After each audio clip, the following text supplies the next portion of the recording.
Brazil ভক্তরা যে দলেরই সাপোর্ট করে সে দলই হেরে যায়। আর্জেন্টিনা যতবার হৃদয় ভেঙেছে এ পর্যন্ত অন্য কোনো মেয়ে এতবার হৃদয় ভাঙতে পারেনি। আর্জেন্টিনা যদি ব্যাক টু ব্যাক চ্যাম্পিয়ন হয়ে যায়, এমনি তো বাঁচি না আমরা ব্রাজিল সমর্থক 2002 সালের পর থেকে মাথা উঁচু করে কথা বলতে পারি না। এতদিন অন্ততপক্ষে রেফারির দোষ দিতে পেরেছি, ফিফার দোষ দিতে পেরেছি, পেনাল্টির দোষ দিতে পেরেছি, কিন্তু আজকে যে অবস্থা হলো তাতে কার দোষ দেব বলেন? দোষ দিতে পারছি না, এজন্য কষ্টটা বেশি। কারণ এতদিন অন্ততপক্ষে রেফারির দোষ দিতে পেরেছি, ফিফার দোষ দিতে পেরেছি, পেনাল্টির দোষ দিতে পেরেছি, কিন্তু আজকে যে অবস্থা হলো তাতে কার দোষ দেব বলেন? না পারছি রেফারির দোষ দিতে, না পারছি পেনাল্টির দোষ দিতে, না পারছি ফিফার দোষ দিতে। কারণ দুইটা মেসি অ্যাসিস্ট করছে, হেড দিয়ে গোল হয়েছে, আর যে গোল দুইটা হলো অসাধারণ।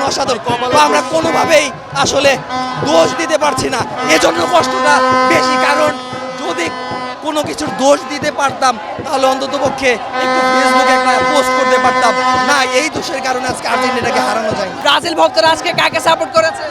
আজকে আর্জেন্টিনাকে সমর্থন দিয়েছিলাম, আর্জেন্টিনাকে সাপোর্ট করেছিলাম। ম্যাচের আগে বলেছিলাম যে আসলে আর্জেন্টিনাকে সাপোর্ট করব। আর্জেন্টিনাকে সাপোর্ট করেছিলাম এজন্যই যে ব্রাজিল ভক্তরা যে দলেরই সাপোর্ট করে সে দলই হেরে যায়। সেই কেপো ভার্দে থেকে শুরু করে সুইজারল্যান্ড, মিশর টিশর সব, ফ্রান্স, এই জন্য আজকে আর্জেন্টিনাকে সমর্থন করেছিলাম যাতে আর্জেন্টিনাও হেরে যাক, কিন্তু আসলে পারলাম না। 84 মিনিট পর্যন্ত থামিয়ে রেখেছিলাম, 84 মিনিট পর্যন্ত খুবই আনন্দ হচ্ছিল ভেতরে, কিন্তু যখনই আবার সেই ম্যাজিক্যাল খেলা মেসি বা আর্জেন্টিনার, তখনই আবার ভেতরটা হৃদয় ভেঙে চূর্ণ বিচূর্ণ হয়ে গেছে। আর্জেন্টিনা যতবার হৃদয় ভেঙেছে এ পর্যন্ত অন্য কোনো মেয়ে এতবার হৃদয় ভাঙতে পারেনি।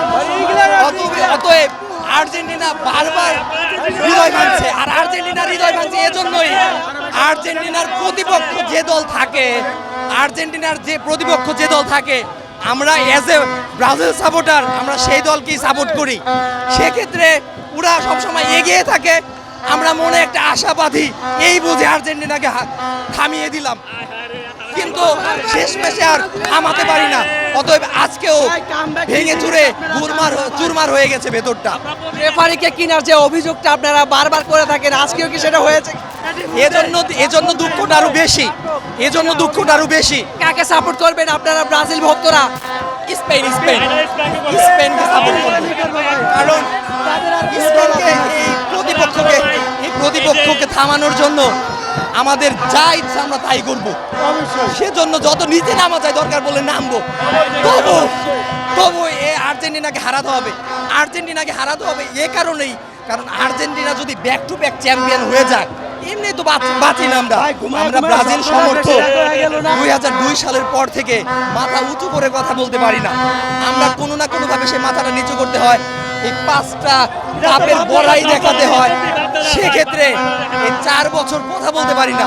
কাপ নেওয়ার পর আর্জেন্টিনা কাপ নেওয়ার পর এবারও যদি back to back Argentina cup নিয়ে যায় তাহলে তো আবার সেই 30 সাল পর্যন্ত কথা বলতে পারবো না। অতএব স্পেনকে দিয়ে এই আর্জেন্টিনাকে থামাতেই হবে, হারাতেই হবে। ভাই আমাদের এই যে হলুদ কালারের যে ভাইয়েরা, এই ভাইয়েরা আসলে যখনই আমাদের অপোজিশন, সবসময় আর্জেন্টিনা অপোজিশনে থাকে এন্টি আর্জেন্টিনা হিসাবে, তো তারা হচ্ছে আমাদেরকে প্রতি ম্যাচে সহযোগিতা করে, যে আমাদের প্রতিপক্ষকে সাপোর্ট করে এবং সবসময় চেষ্টা করে, কিন্তু তারা যখনই আমাদের প্রতিপক্ষকে সাপোর্ট করে তখনই ওই দলটা হারে আর কি। তো সেক্ষেত্রে তারাই আসলে ওই দলটাকে ডাবায়। যেমন আজকেও তারা ইংল্যান্ডকে সাপোর্ট করেছিল, ইংল্যান্ড আজকেও আমাদের কাছে হেরে গেছে। আপনি যতই আমাকে পচানোর চেষ্টা করেন, আমরা তো ব্রাজিল সমর্থক ছাই হয়ে গিয়েছি।